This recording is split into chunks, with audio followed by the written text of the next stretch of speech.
Hello, and welcome to the Imposter Syndrome Network podcast, where everyone belongs, especially if you think you don't. My name is Chris Grundeman, and this is the Simone Spinelli episode. Simone is a network and system engineer focused on automation, virtualization technologies, and high availability.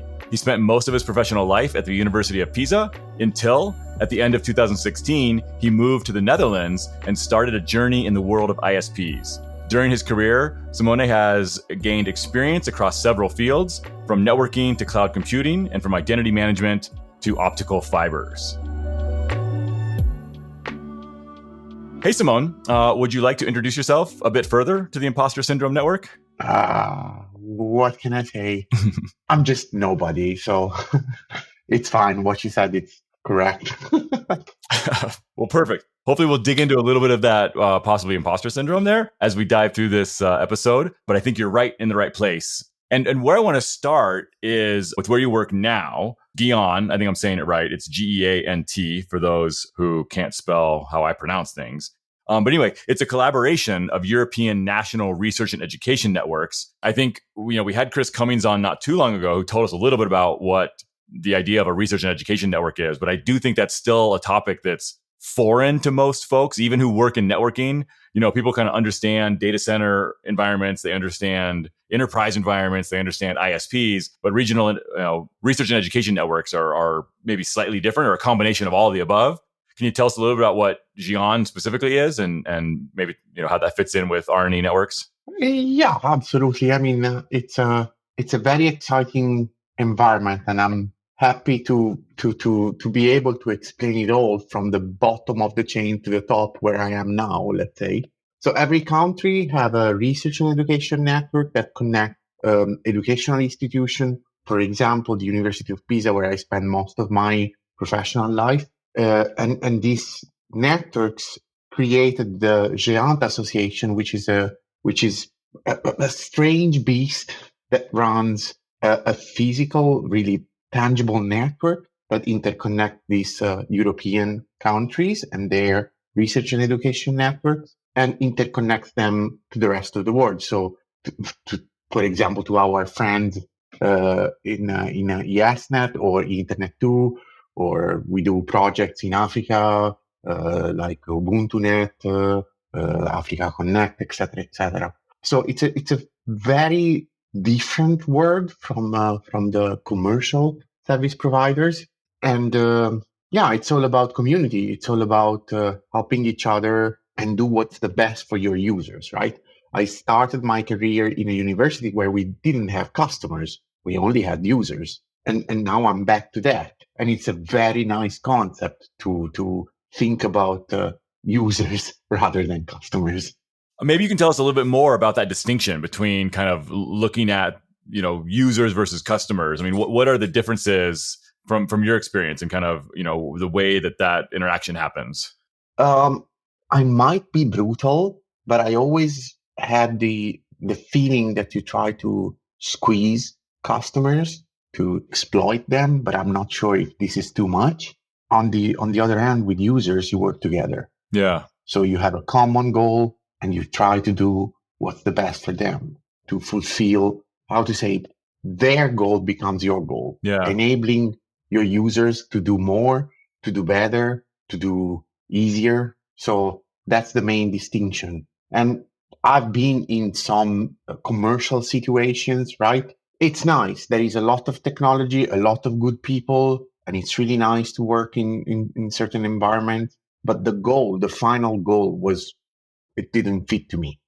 Yeah. I don't really care about selling few more subscriptions for TV on demand. Yeah. I really prefer to support big science experiments or bridge the digital divide in the eastern part of Europe. That it gives me a fuzzy feeling that really makes me feel happy. Yeah. That's awesome. I like that. And I think that's the right distinction. I definitely can see it that way. Right. Where you're, truly trying to help and work together versus trying to find a way to fit them into a box that lets them pay you for something. Right. I mean, kind of a definitely different approach. Yeah. How can I ask you a little bit more money? How can I create a need for you? Or how can I optimize cost? to maximize revenue. These are concepts that it's perfectly fine. I'm not condemning it. I mean, we need this, but it's just not for me. It's not powerful enough as a driver. Yeah. I like that. So fairly recently, within the last year, you moved from being a network engineer to a network architect. Maybe you can tell us a little bit about, what your day job actually looks like. What do you do day to day now as a network architect for GÉANT? Yeah. So I think first of all, titles are just titles. Okay. So I can praise myself being super mega something, but it doesn't change the nature of my job. The fact is that I like to build things. I like to build things for others so that I can make their life easier. And in GÉANT right now, we are going through an automation journey, let's say. So we retendered our IP/MPLS layer, and we are switching vendor from Juniper to Nokia. So we have to redeploy, reconfigure, and migrate our entire network. That it might seem a small network, but it's also dispersed across the entire Europe. And so you can imagine how many things can go wrong and how much space you have for optimization. Yeah. So my main focus is to drive this transition with a small team. And to be quite honest, I spend most of my days on Zoom having calls and trying to get things done. But yeah, I'm lucky enough to have a very wide variety of problems to tackle, from really low level technical things, how this configuration should be done, how can we generalize it, to more high level thoughts. So what is our model for this service? And the work is becoming really interesting. And if I'm not mistaken, I'm going to present this at AutoCon 1 in Amsterdam in few weeks. So yeah, I have a pretty chaotic day every day of the week. Yeah. So, and this episode is going to air on the 4th of June, which means you just presented at AutoCon. Oh, okay. Yeah, that's so. By this time, by the time somebody hears this, they can go on YouTube and probably find the talk. So that's cool. So it's nice. Go guys and watch. It's good timing. Yeah. So, hey, so looking back a little bit, you said you kind of spent most of your career at the University of Pisa. I know you started as a network admin there right around the turn of the century. I'm wondering if we go back even a little bit further, what was your first ever job, or was that it? Was there something else you got paid to do before that? Yeah, including summer jobs. No, I think that was my first real job, apart from delivering pizzas on super fast motorbikes. Nice. And yeah, that was it. But I started really from the basics. So I started doing PBX administration, so telephone systems. Yeah. And these were the years where VoIP was starting, and we had a lot of hype on that. And fortunately enough, the University of Pisa was the owner of a fiber network that went across the whole city. So I had the chance to play with every kind of technology and things now from the telephone cables, and learn to fix it, to fibers and VoIP technologies. So it was really, really cool, I would say, at that point in time. Yeah, to get that kind of full view of not just the fiber, not just the network, not just the phone calls, but kind of the whole stack of the communication. Yeah, and all in house, like we can do it. It was a strange environment because we would do alone everything from building a small data center in a 1300 old, Pisa is pretty old. So we have these old palaces and you can't dig because you will find some Roman things. That was us, like pirates doing stuff. We want a small data center here just for rats, and let us do it. So all the cabling and I remember these years like being very, very fun. Nice. With a lot of things to learn and a lot of exposure to your users, right?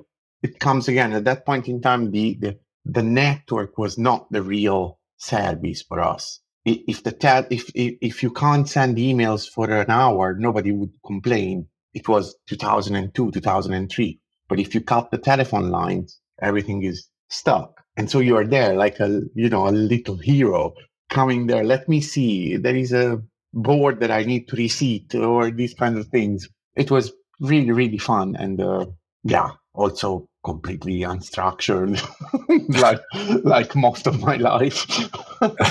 Nice.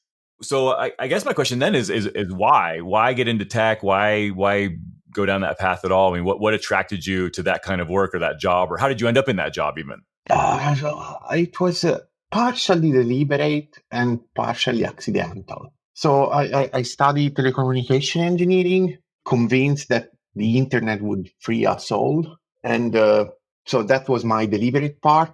And then after the first year I started studying, I got this job at the same university and was just fun. And also I had some money to be independent and say bye-bye, mom, which was a good thing, at least for me.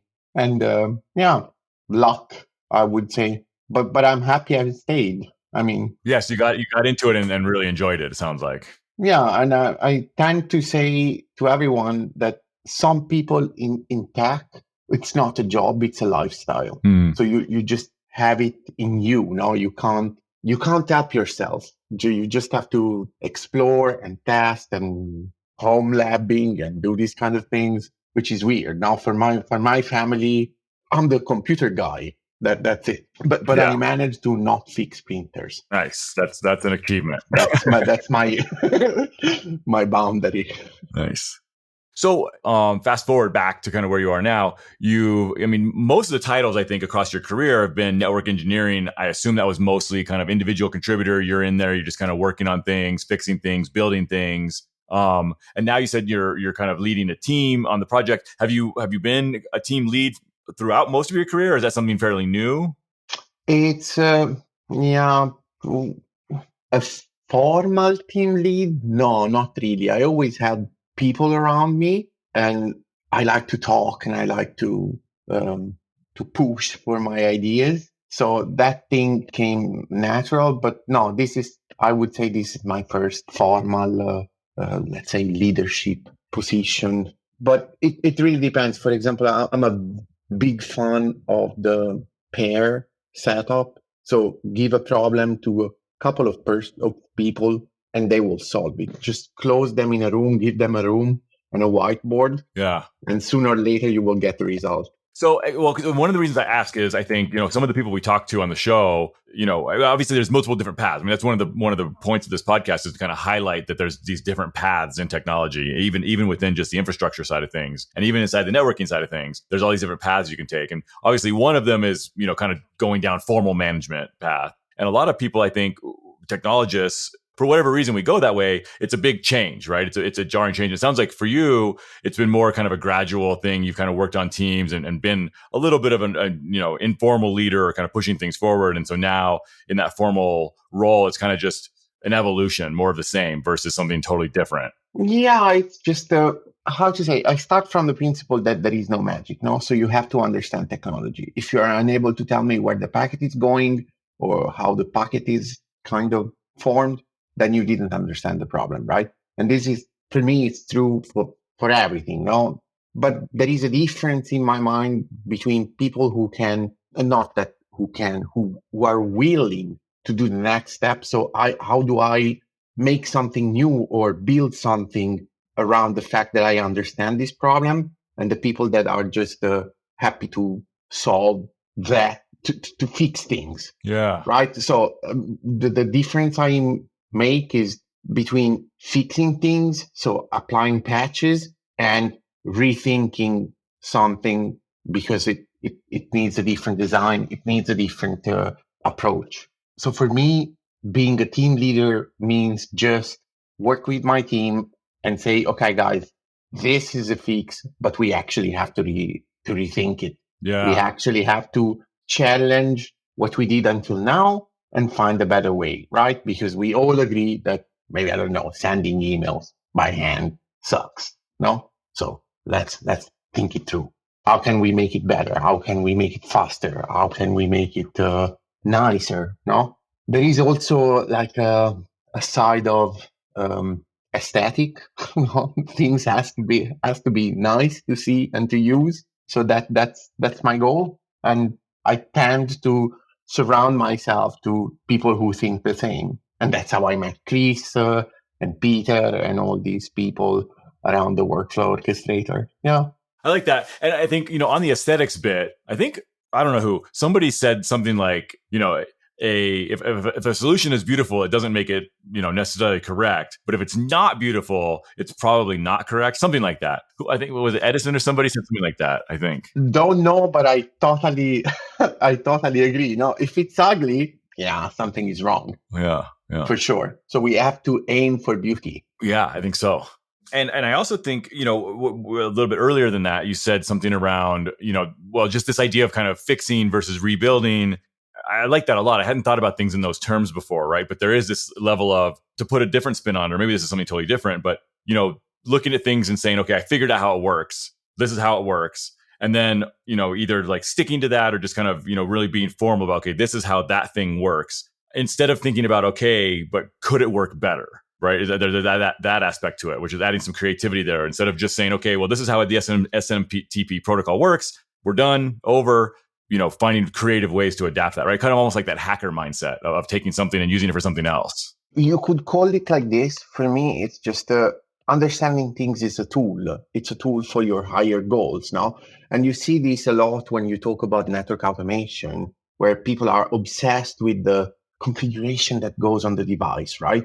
Yes, that might be correct in that specific case, but how do you generalize? How do you make it better? How do you abstract from the config to the service, to your goal, to your intent? And that's a completely different bag of problems and challenges. So yeah, understanding how things work is just a tool to make them better. And you can call it hacking, but yeah. Yeah, no, that makes sense to me. I like that kind of toolbox approach. I tend to think that way in a lot of things, right? Is as you learn these different bits and pieces, you take them as tools and then can recombine them in different ways, use them in the right place to do something new. Yeah, I like that. Yeah, but you can only do it if you really understood all the bits and pieces, all the things that compose your problem. So yeah. Yeah, exactly. And there's, because I've talked about this before with other folks on the show, the idea that in order to like teach something to someone else, you have to really, really understand it. But I think it's also true that in order to improve something, you have to really, really understand it, right? The deeper your understanding, I think the more elegant the solution you can come up with. Someone I recently heard, I can't remember, it was maybe a conference, told us if you really understand something, you are able to explain it to my mom or to a 40 years old, no? And that's a concept that is, in my opinion, very powerful, right? You need to understand things and technologies in a way that you can kind of cut and adapt your explanation to your audience. Mm-hmm. And once you are able to do this, then you really get it. Then you can really decompose it and bend it to your goals. But it's a real, it's real deep understanding of problems that makes you able to do this. Yeah. And it's not for granted, I think. Right. Not at all. And I think that also is reflected, that same kind of thought pattern anyway, right? Of kind of being able to understand the details, but then also the big picture maybe helps not just in the solutions, but also in understanding what's important. I noticed, I think it was on your LinkedIn page or something, I found a place where you wrote something about developing a strong capacity to maintain a global vision while at the same time taking care of the details, and that makes you able to effectively prioritize tasks. Which I think is related to this a little bit, that just that thought process, no? Yeah, yes. I think every choice matters, right? Strategies will tell us, well, if I decide to do this instead of that, that's a strategic choice, right? Because I'm taking a big decision, right? Mm-hmm. But also how you decide this problem just needs a fix because I can postpone it or I can refine it later. I don't know. Or this thing is really fundamental for the entire, castle, right? Yeah. So for me, it's kind of important that when you do things, even in your in your specific field, you never forget what are the implications for the rest of the teams, for the rest of your business or organization, no, because you have an impact, even if you are doing something that you think is stupid, no, everything has a consequence, an impact in the global thing. So I try to be conscious that small things can ripple and generate big waves,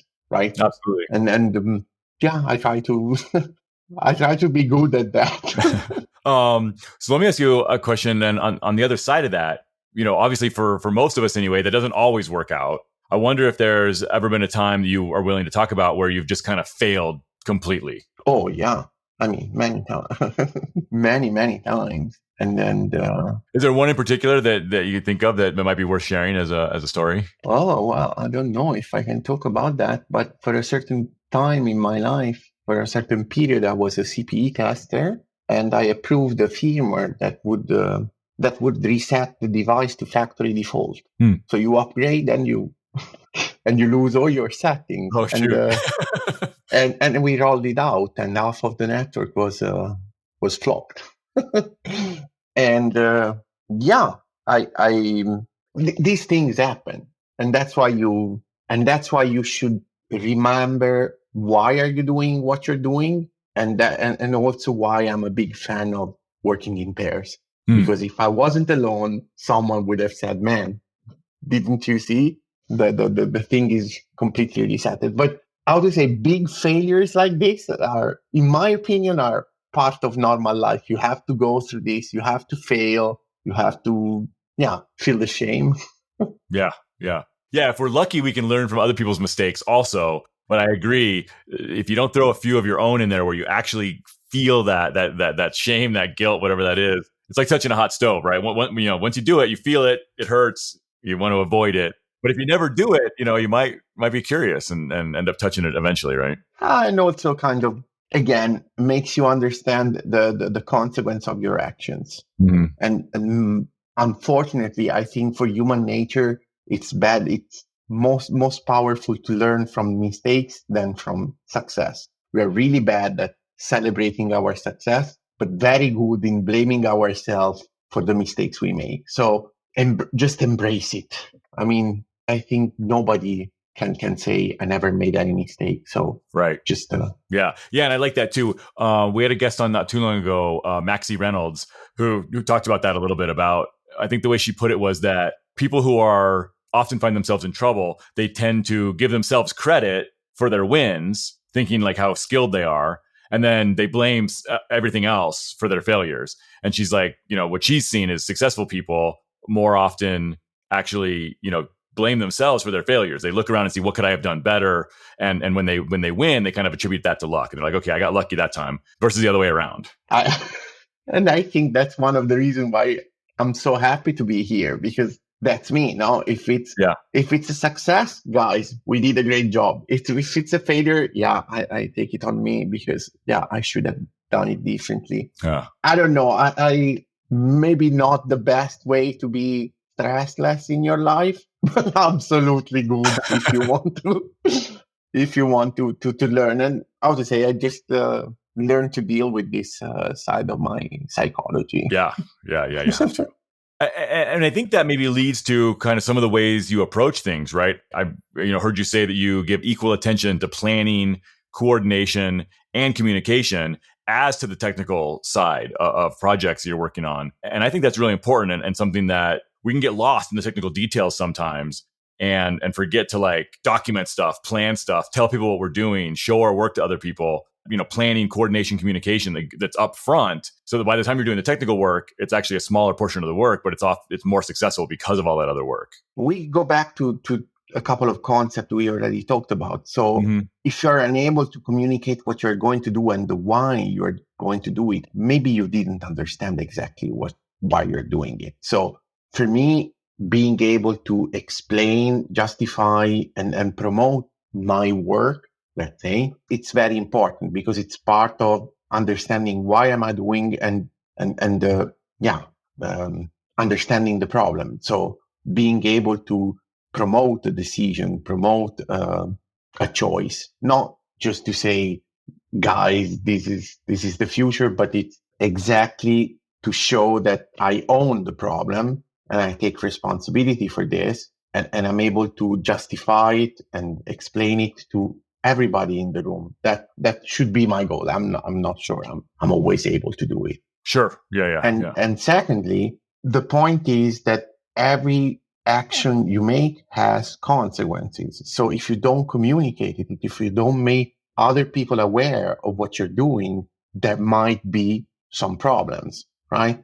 From you come up with something cool, but you don't tell it to people, people won't use it, right? Yeah. So you're kind of wasting your time. Oh, I have this great thing that does this. If it stays in my team, if it's not shared, it lose values. Mm-hmm. It just lose value. And the third point is that you always might be wrong. So if you share what you're doing, maybe someone from the back of the room can say, "Oh, did you consider this?" And you didn't, and you can get better. So communication, in my mind, is one of the key things to do work in tech, because there is this idea that we work in isolation, like in the dark on your screen, creating fantastic code. But no, actually, that's not how it works, or at least that's not how I think it works. It's a lot of discussions. Would you do this? Would you do that? There are many ways to skin a cat, I think some people say. Yeah. So you have to confront yourself. I love it. Unfortunately, that's about all the time we have for today. Simone, do you have any projects or causes or anything you're working on or you'd like to highlight for the Imposter Syndrome Network? Either something we have talked about or even something we haven't? Well, I think as a personal project, I would like to be able to share more. So you asked me at the beginning if I have any blog or stuff. No, I don't. But I write a lot on our internal documentation. So one of my resolutions, let's say for this year, that is well started, is to share a little bit more about the work we are doing, and for sure the participation to AutoCon, it's part of that. So get in touch with more users and make them happy. Awesome. I like that. I think that would be great for sure. We'll keep an eye out for more public documentation from Simone. Well, thank you so much for being on and sharing your story with the Imposter Syndrome Network. This has been really great. And thank you to all of our listeners for your time, your attention, and your support. If you found this episode insightful or interesting or even just entertaining, please consider paying it forward by letting others know about this show and the great guests we have on. Before we close out, Simone, I do have kind of one last question. I wonder, if you think back over all your years so far, is there anything you would call out as kind of the greatest success you've had in your career so far? And you can measure that in any way, right? What's the greatest achievement from your perspective of your career so far? Yeah, I think I'm living it now. Yeah. So changing country, changing context, and still being able to find yourself and do something useful for a community that I really feel part of it. It's my most fulfilling thing. So yeah, very happy right now. Excellent. Well, I love to hear that. Thanks again. And we will be back next week.